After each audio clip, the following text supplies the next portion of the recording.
paz, todas as irmãs e irmãos que estão aqui presentes, que estão em casa também. E o nosso anelo, o nosso desejo é que o Senhor fale aos nossos corações. Estamos aqui por causa do Senhor, né, e por causa da sua voz. E a sua voz que estremece a terra, a sua voz que é como o trovão, mas também que é suave e mansa. E assim como falou com Elias, que fale também aos nossos corações, com uma voz mansa e suave. Amados, hoje nós vamos... Me deram orientação aqui. Os irmãos estão me ouvindo bem? Os irmãos estão aí atrás? Está todo mundo ouvindo bem? Então tá ok. Me deram algumas instruções aqui, como segurar o microfone, porque realmente a última vez eu percebi que eu mudava de mão e dava as falhas depois, né? Mas, irmãos, hoje nós vamos estar tratando de um assunto que é um assunto doutrinário, é uma instrução da palavra, da palavra de Deus, né? E alguns alertas para os nossos corações, né? Eu, conversando com o pastor e alguns irmãos, umas reuniões que nós temos, nós percebemos que é interessante, é importante que nós comecemos a pregar doutrinas, né? O pastor tem nos orientado a isso aí, né? E ele mesmo tem percebido que ele vai começar a trabalhar nessa parte de doutrina, porque uma igreja bem doutrinada, uma doutrina bíblica, é uma igreja saudável, é uma igreja sadia. E o tema da nossa mensagem de hoje é exatamente isso: coisas que adoecem a nossa fé. O problema não é a fé, entendeu? Fé todos nós temos, todo mundo tem fé. O problema é que tipo de fé que você tem. Se você tem uma fé doente ou se você tem uma fé saudável. E para isso nós vamos abrir lá em Tito. Posso contar com os textos aí? Hoje vai ter bastante texto. O Miguel está aí, então... O Miguel vai dar uma de ninja hoje aí. Tem algo que eu falar, você põe aí. Mas Tito, capítulo 2, versículo 1, só vamos iniciar com esse versículo, que diz assim: Tu, porém, na King James, viu? King James atualizada. Tu, porém, prega o que está em harmonia com a sã doutrina. Eu vou repetir. Tu, porém, prega o que está em harmonia com a sã doutrina. Bom, essa carta de Tito, que foi enviada para Tito, é uma carta chamada carta pastoral. Ela e 1ª e 2ª Timóteo são chamadas de cartas pastorais, porque foi enviada para um líder da igreja. Diretamente ao líder, que nesse caso Tito, e Timóteo, que foi enviada para Timóteo.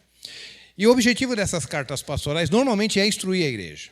É orientação do apóstolo Paulo, que era um homem mais experiente na palavra e tinha mais experiência com Cristo, orientando aqueles novos pastores que estavam chegando, que ele estava entregando o bastão, para que eles pudessem conduzir o rebanho e pudessem também estar orientando os demais. Então, esse Tito, a qual Paulo envia a sua carta, ele era um cooperador de Paulo. Ele era um homem que trabalhou com Paulo nas viagens missionárias. E só que nesse momento, no momento que ele recebeu essa carta, ele estava em Creta. Creta era uma cidade ali da Grécia, né? E possivelmente essa igreja foi organizada por Paulo, sim, apesar de não aparecer lá no livro de Atos a organização dessa igreja por Paulo, mas com certeza foi ele que organizou. Mas ela deve ter sofrido alguma influência lá do dia do Pentecostes. O irmão lembra que lá no dia do Pentecostes tinha pessoas de todas as nações, inclusive cretenses. Lá é citado cretenses, árabes, uma série de nações e alguns locais, e é citado os cretenses em Atos capítulo 2, versículo 8. Então, Atos capítulo 2, versículo 11. Então, provavelmente, essa igreja sofreu influência também do dia do Pentecoste, além da evangelização de Paulo. Essa cidade de Creta, que era uma cidade grega, fazia parte da Grécia, dentro da sua cultura, ela tinha muita influência do paganismo, que era muito normal naquela época, porque a cultura grega, apesar do Império Romano dominar, mas a cultura grega, ela praticamente imperava também, né? Ela tinha uma grande e forte influência sobre todos os povos daquela época, então, e ainda mais porque Creta é uma cidade da Grécia, com certeza eles tinham influência da grega mesmo, e, logicamente, o paganismo. Eles tinham vários deuses e todos aqueles cultos que os irmãos já estão acostumados, e também tinha uma forte influência do judaísmo nessa cidade. Tá? Então, esse é o ambiente que essa cidade estava oferecendo, fornecendo para aqueles missionários que estavam chegando ali. Muito paganismo, muito judaísmo, né? Não só o judaísmo, aquele judaísmo original mesmo, mas também judaizantes, pessoas convertidas ao cristianismo que ainda continuavam com seus hábitos judaicos, pensando em passar isso para os gentios. E era uma igreja também, irmãos, que tinha... essa cidade, na verdade, não a igreja em si, mas a cidade ela era muito reconhecida na época pela sua má reputação. Era uma igreja assim... era uma cidade que ela era muito reconhecida pela sua má reputação, no sentido que as pessoas tinham assim, uma certa cisma, uma certa insegurança de fazer negócio com os cretenses, porque eles eram meio malandro, muito vadio, meio vagabundo, aquela coisa. Então, eles tinham essa fama naquela época, né? Por isso, aquele texto lá em Tito 1,12, que fala: um dos seus próprios profetas e que declarou: os cretenses são sempre mentirosos, feras malignas, glutões preguiçosos. E aí Paulo fala: olha, esse testemunho é verdadeiro. Então, eles tinham essa fama de ser meio malandro, de querer passar as pessoas para trás e tudo mais. Só que o evangelho está chegando e Paulo falou: olha, para Tito, eu quero que você conserte essas coisas. Isso que falam dos cretenses é verdadeiro, porém isso aí não pode continuar. Eles têm que mudar de vida, eles têm que mudar de atitude. E o objetivo do envio dessa carta a Tito, que estava na cidade de Creta, na Grécia, era justamente colocar em ordem algumas coisas que estavam fora de lugar, né? Então, provavelmente toda essa influência de paganismo, de judaísmo dentro da igreja, mais esses hábitos que eles já tinham, essa má fama que eles tinham, então tudo isso estava ali misturado entre os irmãos. Então, Paulo falou: olha, eu estou colocando você aí para que você coloque em ordem essas coisas. E para isso eu quero que vocês estabeleçam presbíteros, aí líderes, né? Para que as coisas comecem a mudar. Elas não podem continuar como estão. Então, Paulo, na verdade, estava preocupado com a saúde espiritual dessa igreja. Porque a gente percebe na leitura da carta de Tito que, pelo menos umas 4 vezes, aparece a palavra sadia, sã, equilibrada. Então, a gente vê que existia uma preocupação muito grande que essa igreja fosse saudável, que ela fosse uma igreja sã, espiritualmente falando. Só que, para isso, algumas coisas precisam ser corrigidas. Mas hoje nós não vamos falar especificamente das doenças ou coisas que estavam afetando a igreja em Creta. Hoje eu gostaria de aproveitar o tema para falarmos de algumas coisas que afetam a igreja hoje, a igreja contemporânea, a igreja que nós estamos vivendo. Então eu gostaria de aproveitar esse tema para falar algumas coisas que podem estar adoecendo a nossa fé. Porque nós também, todos nós aqui temos fé. Todo mundo tem fé. Agora, a questão é, que tipo de fé que eu tenho? Qual é a qualidade de fé que eu tenho? Então, irmãos, eu selecionei aqui 6 aspectos que podem estar afetando a nossa fé ou adoecendo a nossa fé. Tem muito mais. Na medida que eu for falando, não vão estar lembrando: você podia ter falado isso aqui, aquilo lá, com certeza. Mas nós vamos abordar algumas coisas que aquelas estão mais latentes, né? Que estão mais na cara, que a gente realmente está convivendo no dia a dia, mas que são coisas que, se nós não nos acautelarmos, não ficarmos atentos, nós corremos o risco da nossa fé adoecer, se é que já não está. Então, espero que, através da ministração da palavra do Senhor, isso vá nos trazendo correção para que nós mudemos a nossa maneira de viver. Então, irmão, um aspecto que tem adoecido muito a igreja do Senhor nesses dias,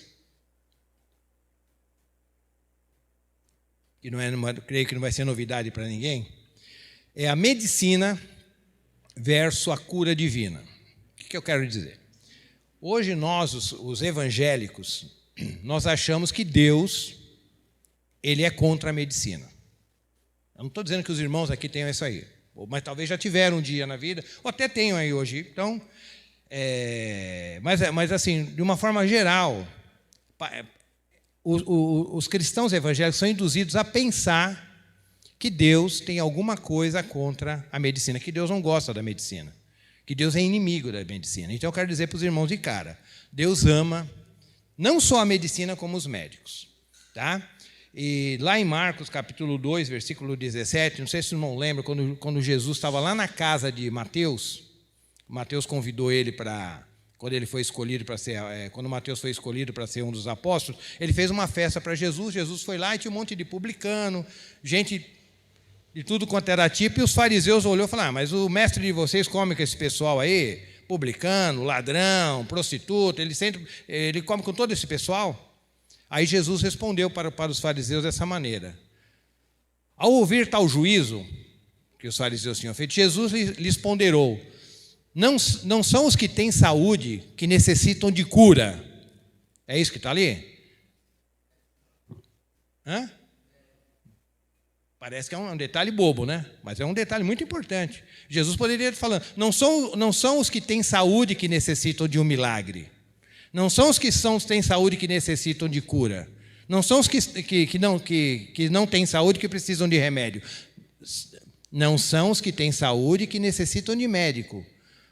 Mas não são os que têm saúde que necessitam de médico, mas sim os enfermos. Então, por que Jesus usou a palavra médico? Porque Jesus não tem nada contra os médicos, irmãos. Se você tem, o problema é seu, Jesus não tem. Então, eu quero ver se a palavra do Senhor nos limpa já nessas questões. Porque eu vejo um monte de irmão falar: eu não gosto de ir no médico, eu não gosto de médico. Eu já vi muitos irmãos falar que não gostam de médico, eu mesmo já falei que não gosto, mas não é questão de gostar ou não gostar. É uma necessidade, Deus colocou aí para você usar. E o próprio Jesus aconselha: quando você está doente, vai ao médico, não é pecado. Não está mostrando que você tem pouca fé quando você procura um médico. Porque o próprio Lucas era médico. Lá em Colossenses, capítulo 4, versículo 14. Tudo bem, Lucas era médico, mas não era. Mas quando Paulo se refere a Lucas, em Colossenses 4,14, ele não se refere a Lucas apenas como médico, mas como médico. Por quê? Porque Paulo não tinha problema nenhum com os médicos também.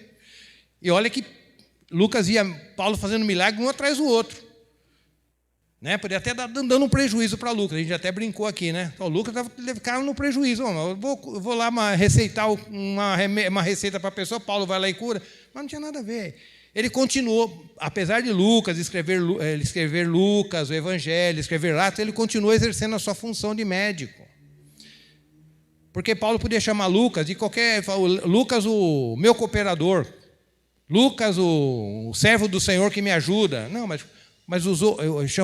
identificou a Lucas pela sua profissão. Isso significa que não tinha problema nenhum. Ele continuou exercendo a profissão dele na boa. Na boa. E ainda chamou de médico amado. Não é médico rebelde. Ele ainda não deixou a profissão, irmão, mas orem por ele, porque um dia ele vai entender que agora Jesus resolve tudo, não precisa mais de médico na terra. Não. Paulo está incentivando, inclusive, a sua profissão. Isso é uma coisa particular, viu, irmão? Eu já falei aqui, mas eu só falo para os irmãos aqui. Eu tenho para mim que aquela receita que Paulo passou lá para Timóteo: Timóteo, não tome apenas água, tome um pouquinho de vinho, por causa da sua dor de estômago e frequentes enfermidades. Eu acho que foi uma dica de Lucas. Eu acho que foi Lucas que falou para Paulo: olha, orienta a Timóteo a fazer isso aí. Eu acho, não tem lugar nenhum. Entendeu? Mas não tinha problema nenhum ele ser médico, mesmo andando com Paulo. Então, se Paulo não tinha problema com o médico, nem Jesus, por que eu e você vamos ter? Por que essa resistência de ir ao médico? Por que essa resistência de você tomar sua medicação? E achando que você toma aquela medicação porque você é incrédulo. Entendeu, irmão? Então, vamos corrigir, porque isso adoece a nossa fé.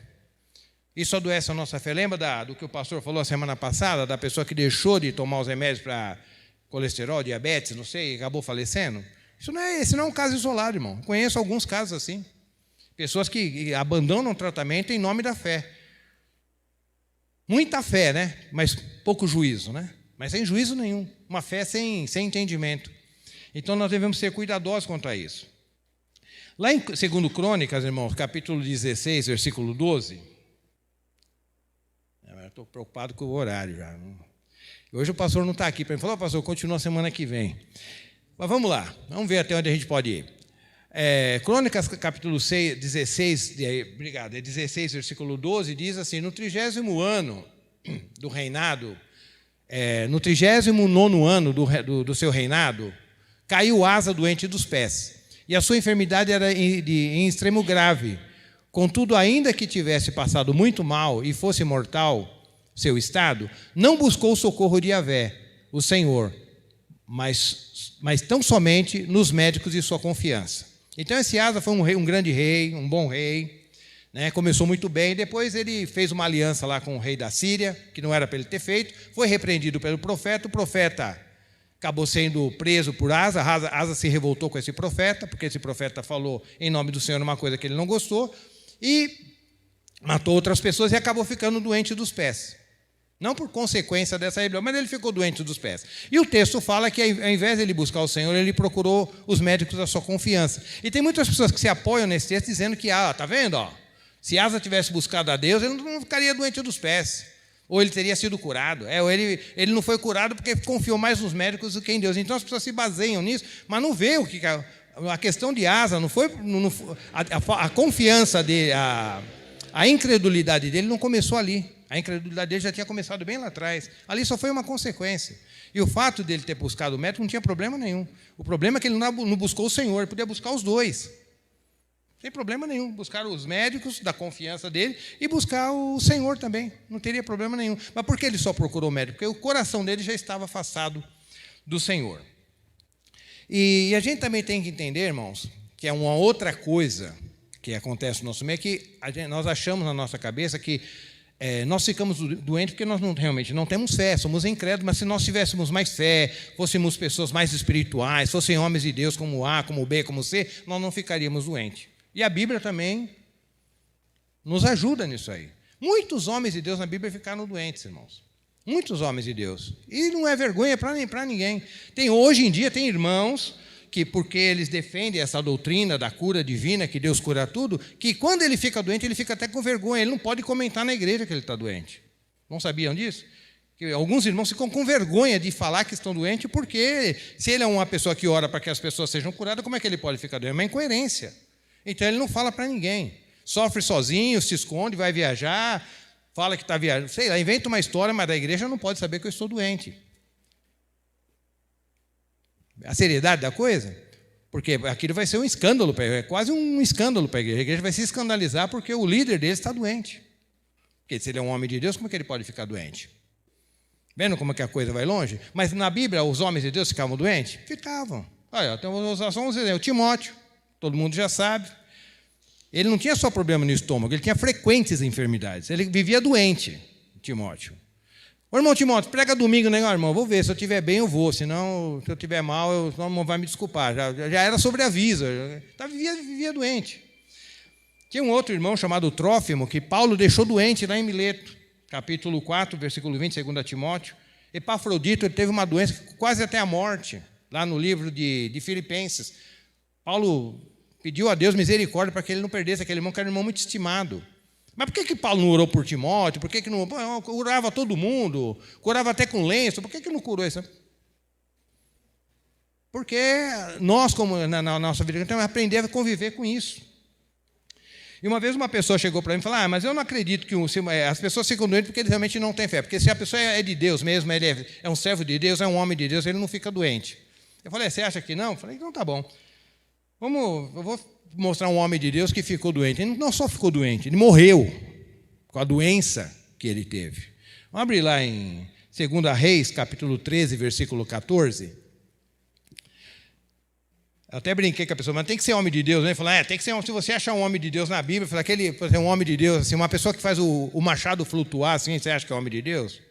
Um cara que ele tinha morrido, uma pessoa caiu na cova dele e ressuscitou. Você acha que é homem de Deus? Não, aí a pessoa ficou meio assim, né? Esse aí. Mas ela não sabia que Eliseu ficou doente da enfermidade que o levou à morte. Eliseu, homem de Deus. Né? Eliseu ficou doente da enfermidade que o levou à morte. Nem precisa ler o restante, o destaque é esse aí. Então, irmãos, o objetivo dessa palavra não é tirar a fé do seu coração. Ah, não, mas agora não vou nem orar mais quando eu estiver doente. Não, o objetivo não é esse. O objetivo é equilibrar o seu coração. É não fazer você cair no extremo, porque esses extremos é que nos adoecem. É esses extremos que nos adoecem. Eu não quero que, se você ora por pessoas, ora a Deus para ser curado, continue assim. Quando alguém pedir para oração, continue orando pelos irmãos enfermos que vai no grupo, não tem problema. Mas a questão é, Deus vai curar tudo? Eu não sei. Eu vou orar para que cure. Se alguém pedir oração para mim para ser curado, eu vou orar para curar. Eu creio que ele vai ser curado. Mas se Deus não curar, a questão é com Deus. Isso não pode me desequilibrar e acabar me adoecendo.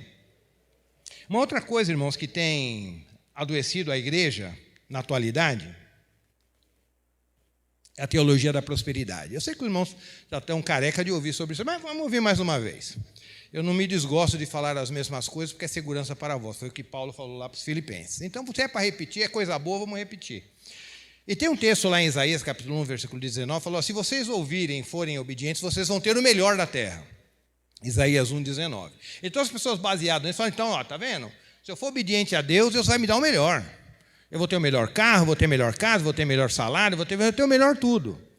Só que os irmãos esquecem que nós não estamos na velha aliança mais, nós estamos na nova aliança. Lá na velha aliança, antes de Jesus, era assim mesmo. Sai de uma terra, vai para outra terra. Não falou, Abraão, sai da terra, vai para o céu. Vai da terra, vai para outra terra. As coisas eram na terra, eram sombras. Mas agora você está numa nova aliança. Hoje você tem que desejar o melhor do céu, não o melhor da terra. Buscar as coisas que são do alto, não as que são da terra. Então, porque mudou a aliança. Nós somos uma nova aliança. Então, e hoje nós vemos os irmãos com uma busca equivocada. Busca aquilo que é terreno, aquilo que é passageiro, e não aquilo que é celestial e eterno. Aí, normalmente usam muito aquele texto de Ageu, né? O Deus é dono do ouro e da... Deus é dono do ouro e da prata, e continua sendo, e será eternamente. Aí uma vez um irmão conversando comigo, eu brinquei, falei, mas Deus é dono do ouro e da prata? Falei, mas por que Pedro falou lá para aquele aleijado, eu não tenho prata e nem ouro? Perguntei para ele, por que Pedro falou, não tenho prata e nem ouro? Lá em Atos, capítulo 3, versículo 6. Deus é dono do ouro e da prata, mas Pedro não tinha essa revelação, que toda a prata e todo o ouro estava à disposição dele. Por que ele falou, não sou? Porque ele sabia, eu estou numa nova dispensação, estou num novo momento, estou numa nova aliança. E a coisa é tão complicada, irmão. Qual o povo que a gente tem inveja, que ganha muito dinheiro? Não são os judeus, né? O judeu, poxa, o judeu ganha dinheiro. Tem muita gente que até vai para o judaísmo, para as igrejas messiânicas, porque para aprender como ser mais próspero, ganhar dinheiro. Sem problemas, vão lá ganhar dinheiro, sabe ganhar, amém, Deus abençoe a vida deles. Mas as pessoas têm essa coisa. Mas a Bíblia é tão perfeita que a única igreja que foi ajudada, porque ficou pobre, foi a igreja da Judéia. Brincadeira. Tiraram oferta para mandar lá para a igreja de Jerusalém, que era a igreja dos judeus. É só para acabar com esse negócio, entendeu? Então, a igreja que deveria ser, a igreja mais próspera deveria ser a igreja dos judeus, né? Jesus ali e tal, todos aqueles ensinamentos, todas as leis do Velho Testamento a favor dele. Então, a igreja que tinha dinheiro saindo pelo ralo. Mas foi a igreja que teve que ser ajudada, porque entrou a fome ali na região e todas as igrejas começaram a ajudar para poder prover a necessidade dos irmãos lá.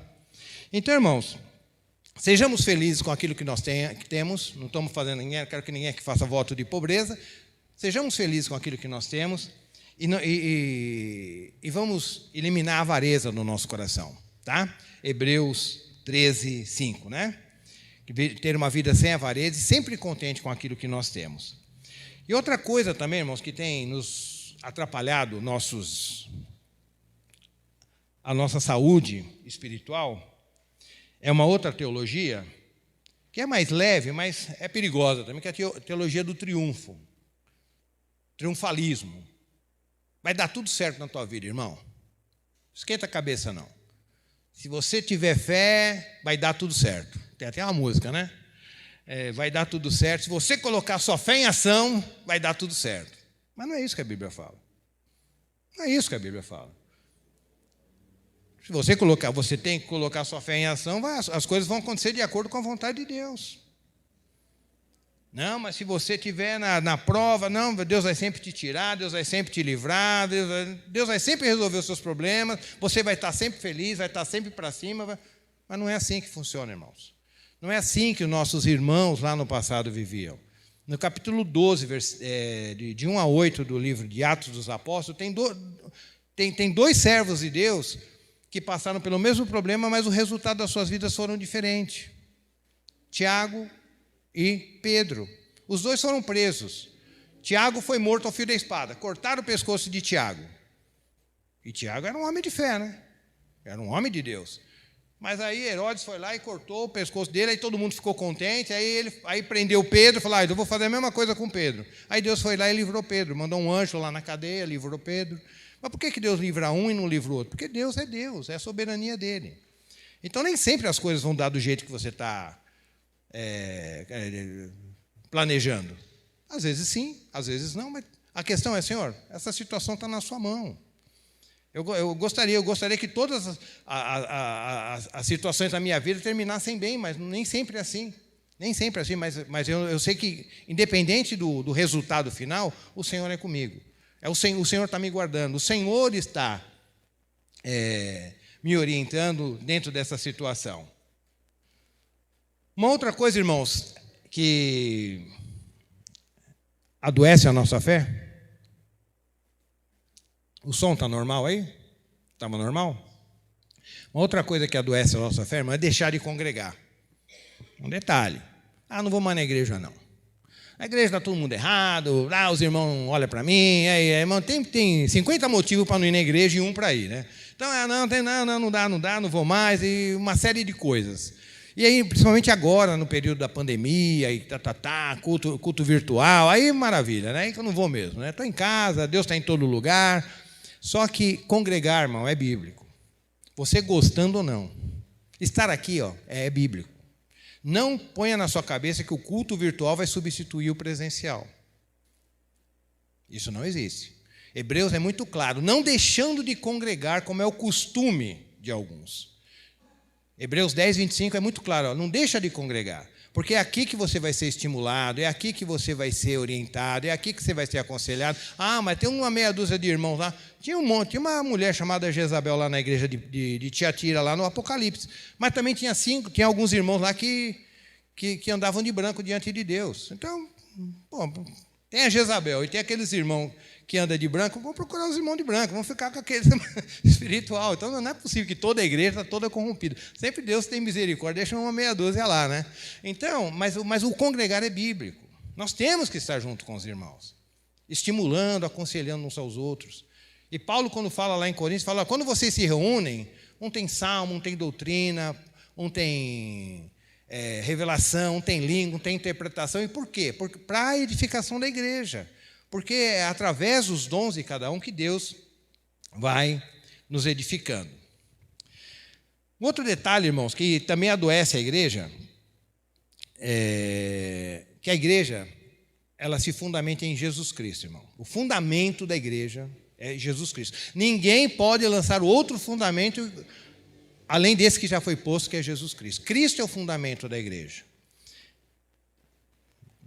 Aí você fala, mas você está falando de uma novidade. Quem tem dúvida aqui? Não. Mas porque a gente fala que Cristo é o fundamento da igreja, mas quando você vai caminhando, você percebe que às vezes algumas verdades, até verdades bíblicas, se acabam tomando o lugar de Cristo como fundamento. Então a igreja começa a girar em torno daquela verdade. Então são igrejas que elas estão alicerçadas numa ênfase. Elas não estão alicerçadas só em Cristo, mas elas dão uma ênfase a uma determinada verdade, e aquilo pode causar problemas também. Você já foi naquela igreja que só fala um assunto?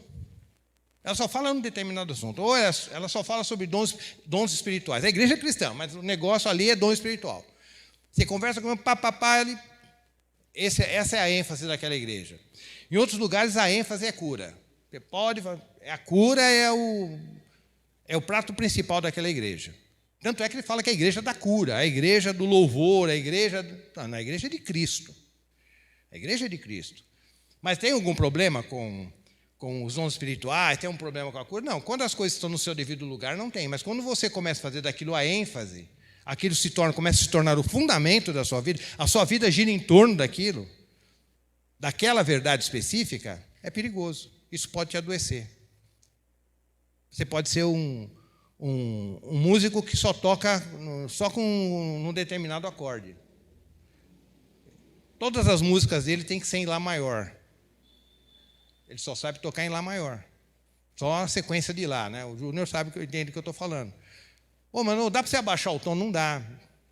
Não dá para lá. Se você não conseguir, se a música não bater naquele tom, aí você não consegue cantar. Então tem uma igreja que está fundamentada nessas ênfases. Um é no louvor, outro no evangelismo, missões, uma alta teologia, igrejas que estão firmadas na comunhão. Mas é tudo coisa certa, não tem nada de errado nisso que eu estou falando. São todas verdades bíblicas. Igrejas que estão fundamentadas na família. O foco daquela igreja é a família, o foco daquela igreja é a comunhão, o foco daquela igreja é o louvor. Não, mas o foco é Cristo.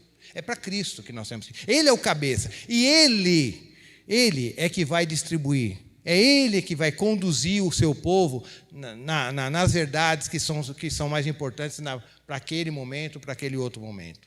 Nós não podemos ficar numa coisa assim, uma verdade única.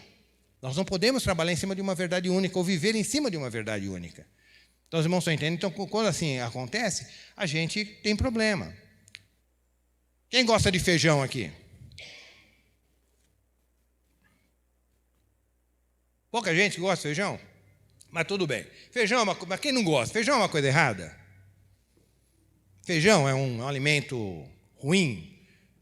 Não recomendável? Não, você não deve comer feijão? Falando de feijão, poderia falar de outra coisa. Não, todo mundo concorda. Mesmo que eu não goste de feijão, feijão é uma coisa boa. Mas feijão todo dia? Só feijão? Só feijão? Você tem um problema. Você tem que ter o feijão, você tem que ter o arroz, você tem que ter uma carninha, você tem que ter uma verdura, você tem que ter um legume, você tem que ter um suco, uma fruta. O que é isso? É um cardápio variado. Então, a Bíblia é cheia de verdades. Você ficar numa verdade só, você vai adoecer. Laranja é rica em vitamina C, e você não vai ter infecção. Come só laranja, vai ficar amarelo. Come só cenoura, vai ficar amarelo. É cenoura? Não tem problema na cenoura. Mas só comer cenoura? Não pode. E às vezes a gente faz isso com a Bíblia. Não, só essa verdade. Não, a família é a ênfase, Josué. Só vamos falar de família. Se a igreja tiver a família forte, beleza. Tudo bem, está correto. Mas a Bíblia tem uma série de outros temas que são importantes para o seu crescimento. A igreja tem que ter libertação. Tem que todo mundo liberta aqui. Amém. É bom, eu quero ser liberto também. Mas eu não posso falar só sobre isso. Tem que falar sobre tudo. O cardápio é completo. O cardápio é completo.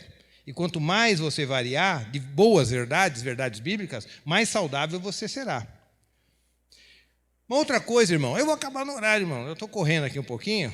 Está meio aula, né? Mas porque senão, se eu começar a viajar aqui, eu vou embora. Uma outra coisa, irmão, que adoece a nossa fé é modismo. O que tem de modismo na igreja, irmão, é brincadeira. Abre para mim 1 Timóteo 4,11. O que seriam esses modismos? 1 Timóteo 4,11. Seriam aquelas heresias que de repente aparecem no meio da igreja. Irmão, a questão do tempo do dente de ouro ou não? Podia ir lá, tinha um cara que orava para que as pessoas conseguissem dente de ouro. Hoje a gente dá risada disso aí, né? Mas tinha muita gente que levava a sério. Irmão, lembra do mover, da unção do caicai? Chegava na igreja, a pessoa caía no poder do Espírito e tal. E eu sou o caicai raiz, irmão. Eu já conversei com o irmão, eu sou do tempo do caicai raiz. Agora o cara cai, tem alguém segurando atrás. Não, mas eu ia numa igreja que os caras caíam, não tinha ninguém segurando atrás, não. Eu ficava olhando aqui e falava, não, o cara é muito corajoso, né? Mas a pessoa caía assim, no chão, assim, sem piso, sem nada, e falando que estava caindo no poder de Deus. Era o poder de Deus? Não era o poder de Deus? Irmão, eu não duvido que Deus possa, num momento específico, fazer com que você caia na presença dele. Eu não sou contra isso. O João caiu lá no Apocalipse, Daniel também caiu. Mas quando isso vira um padrão, todo culto, todo mundo tem que cair. Se você não caiu, você não é espiritual. Se você não caiu, aí começa a complicar. Deus cura? Eu creio que Deus cura. Aí você chegou na igreja doente. Todo mundo foi curado, uma parte foi curada. Você não foi curado, então o problema é que a sua fé... mas só você não foi curado? Aqui todo mundo é curado? Você está ruim de fé, porque tem igreja que o milagre é quando você não é curado. Tem certos lugares, se você for lá doente e não for curado, É um milagre, porque o milagre lá o comum é todo mundo ser curado.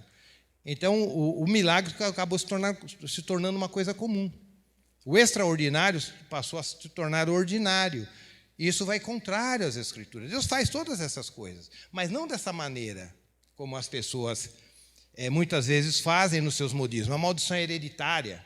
Começou, todo mundo tinha maldição hereditária. Chega na sua casa, essa camisa do Star Wars. Eu posso brincar com Elias, porque Elias é nosso já. Star Wars, essa camiseta, já começava a criar um problema e tal, uma caveira, e não sei, e era um problema. Essa é maldição hereditária, você tem que se libertar disso, se libertar daquilo, e aquilo vai corroendo. Hoje a gente até brinca, graças a Deus, até com certo humor, mas tem muita gente que sofreu com isso, adoeceu, irmão. Foi para médico, para psiquiatra, de tanta baboseira que colocaram na cabeça da pessoa que ele estava com esse problema, com aquele problema, com esse demônio, com aquele demônio. Que é uma unção, que talvez não seja, para os mais novos, talvez seja mais desconhecida. A unção do riso. Seus irmãos já ouviram essa unção do riso. Eu participei disso. Participei assim, em lugares que praticavam essas coisas, né? Mas Deus já me libertou. Pode ficar em paz, ficar tranquilo. Deus fez um milagre na minha vida mesmo. E nessa igreja, até aí quando entrou essa unção do riso para o Brasil, porque sempre vem de fora, né? Aí assim, está todo mundo no culto, estão cantando, estão pregando, de repente eu começava a rir. E começava a rir sem parar.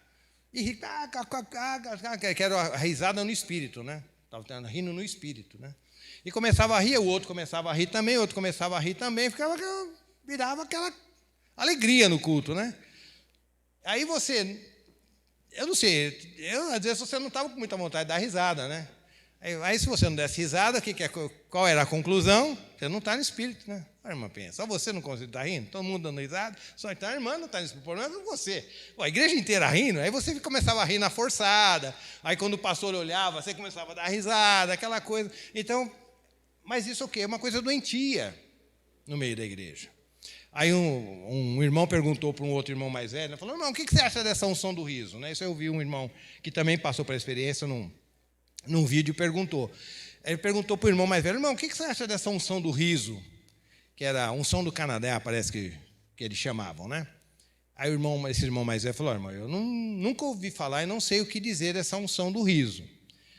Mas se realmente o Espírito Santo estivesse sobre essas pessoas, eles estariam chorando, estariam rindo, não. Aí eu falei, é sábio, tem sabedoria nisso aí. Então, amados, e às vezes a gente vê esses modismos, essas coisas, alguns falam, mas isso aí logo passa. Essa doutrina tal, vem e logo passa. Logo passa, irmão. Mas o estrago que faz, viu, tsunami? Tsunami passa rapidinho também, né? Terremoto, não demora muito. Mas o estrago que ele faz é complicado. Então, como ele adoece as pessoas, depois para as pessoas se recuperarem, os traumas que traz no coração, muitas pessoas acabam se afastando do Senhor, depois para você recuperar aquela pessoa, ele já não confia mais em ninguém. Então, são problemas que acabam deixando sequelas e trazendo consequências sérias no futuro. Então, irmãos, o objetivo realmente da palavra hoje era esse, a gente ficar alerta, é um alerta. Tem muitas outras coisas que talvez vocês mesmos estejam até pensando, mas são coisas que a gente tem que tomar cuidado. A gente tem que ter realmente uma fé saudável, né? E estar sempre focado nas Escrituras, sempre com o nosso coração voltado para a palavra. Começou um negocinho aqui, uma coisinha ali, não tenha vergonha de dizer, mas o que a Bíblia diz a respeito disso? Isso está escrito? Está escrito aonde? Porque Jesus fez isso com Satanás. Então ele nos ensinou, vai pelo que está escrito. Tenta fundamentar essas coisas que de repente você está aprendendo, está ouvindo, na palavra de Deus. Isso não é incredulidade, isso é cuidado, isso é vigilância, isso é prudência, para que você tenha uma fé saudável. Vamos terminar, irmãos, lá em 2 Coríntios, capítulo 11, de 1 a 3. Vamos terminar com a leitura desse texto. Segunda carta de Paulo aos Coríntios, capítulo 11, de 1 a 3. Que diz assim, quisera me suportasseis ainda um pouco mais na minha loucura. Rogo-vos que sejais pacientes comigo. Paulo falando lá para os irmãos em Coríntio. Pois tenho verdadeiro ciúme de vós, e esse zelo vem de Deus. Pois vos consagrei em casamento a um único esposo, que é Cristo, a fim de vos apresentar a ele como virgem pura. Entretanto, receio que assim como a serpente enganou a Eva, e nós sabemos os problemas que a igreja de Corinto teve, não foram poucos.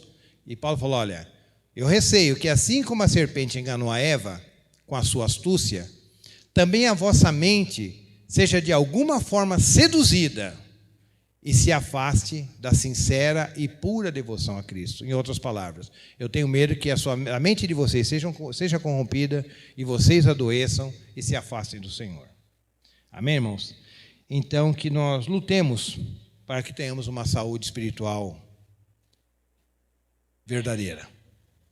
Amém? Vamos ficar em pé, irmãos? Vamos orar? E os irmãos do louvor, pode tomar os seus lugares, cantar a última canção.